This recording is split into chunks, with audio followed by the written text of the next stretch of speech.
and welcome back to the discussion on Anita Nayar's Ladies Coupe.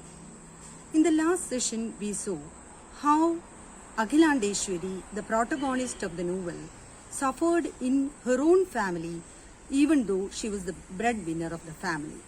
She was not officially recognized as the head of the family just because she was a woman.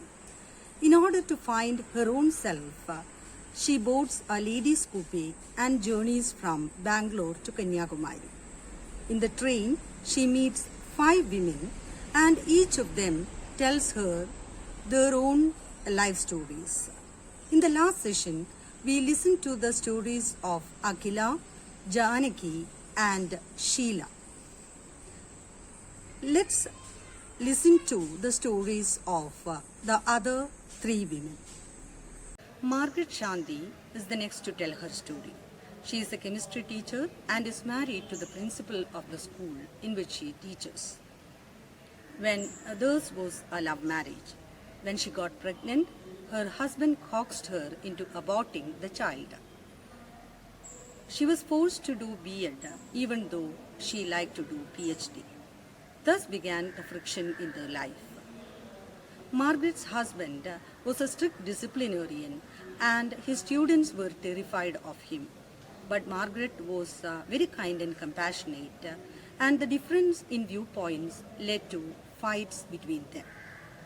Margaret decided to exact revenge on him at last.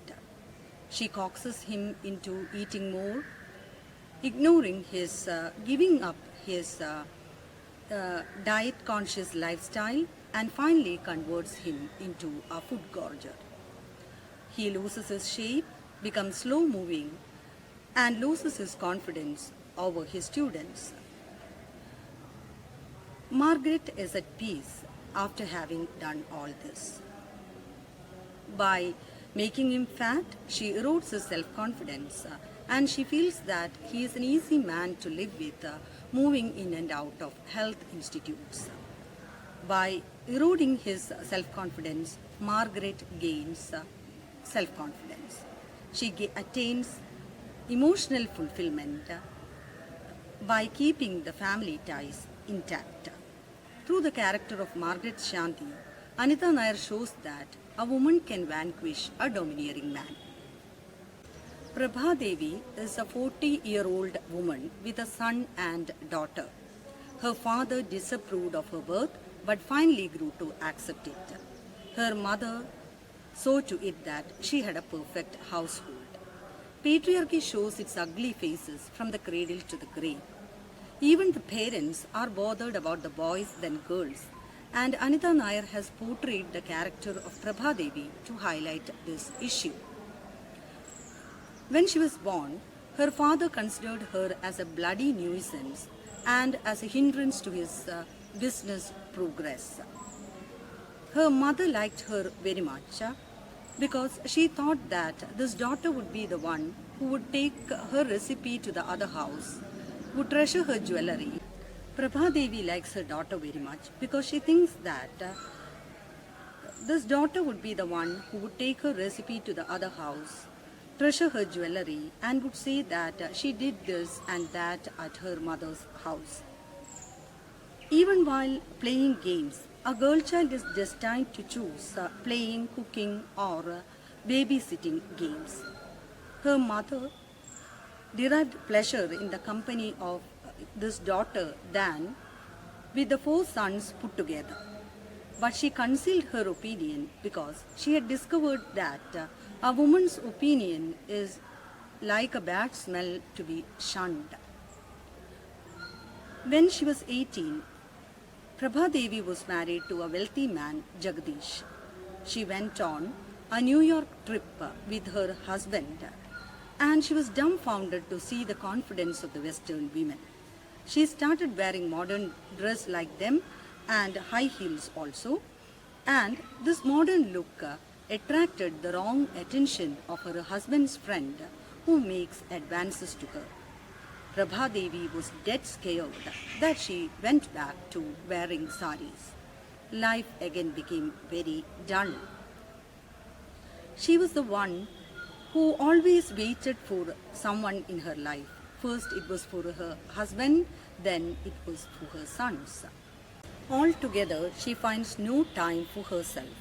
Her life has been spent in being a good wife, good daughter-in-law, and a good mother. Late realization of her lost identity gives her a spark to live a new life, and she decides to learn swimming.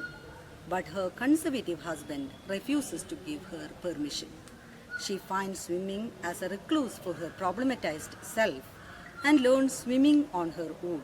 And while floating in water, she finds herself and a balance for her deceased self. Mari Kolunda is the most pathetic of the six. She represents the miserable and humble peasantry on whom male domination is heavily enforced on and left unquestioned. Even as a child, she is denied to be sent to the town school. As her mother says, it is not just the money, but how can I send a young girl to the town? There is too much risk. As she does not know English, she cannot talk to the women in the train. Her silence is a symbol of the insecurity of her minority community. After her father's death, she went to work as a maid in a chettiar's house where his daughter Sujata Akka loved her and gave her gifts now and then. But after some time, she was seduced by Chettiar's relative, a wicked and baleful man, Murugeshan, and she becomes the untimely mother of the illegitimate child, Muthu. As told by Simone de Beauvoir in The Second Sex, motherhood is respected only in married women. An unwed mother remains an object of scandal, and a child is a severe handicap for her. With no one deserted by her family, she joins a mission hospital as a helper. She defines herself as an independent woman. Finally, she empowers herself and proves to the world that she can lead a good life. She decides to measure her happiness and identity as the mother of Muthu. Anita Nair has portrayed the character of Karpagam to bring an awareness to the society, the demands of women, and her need for self-realization. Apart from the other women in the coupe, she is Akhila's childhood friend and is a feminist in true sense. She is a strong woman striving for self-realization in a patriarchal social organization. She is a widow but wears colorful clothes and jewelry.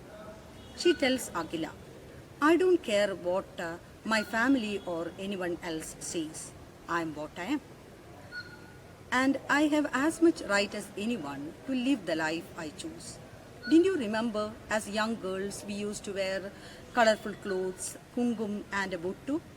It has nothing to do with whether she is married or not, whether her husband is alive or dead. Who made these laws anyway? Some man who could not bear the thought that in spite of his death, his wife continued to be attractive to other men. She tells Akhila, I live alone. I have for many years now. Build a life for yourself where your need comes first. After listening to the lives of the women in the train, Akhila reached Kanyakumari as an empowered woman. She decides to live a life of her own.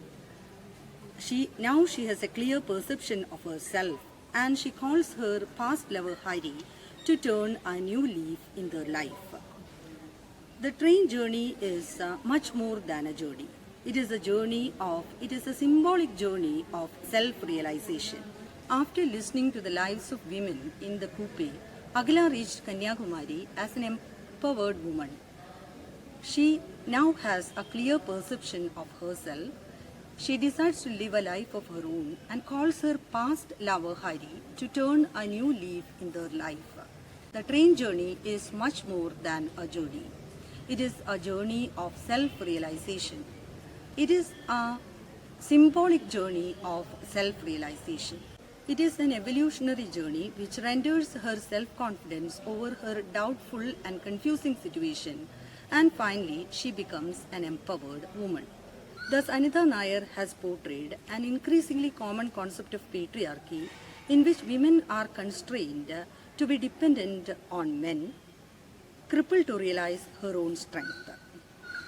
She has portrayed her women struggling because of patriarchy, but in the end has given them a gesture of defiance.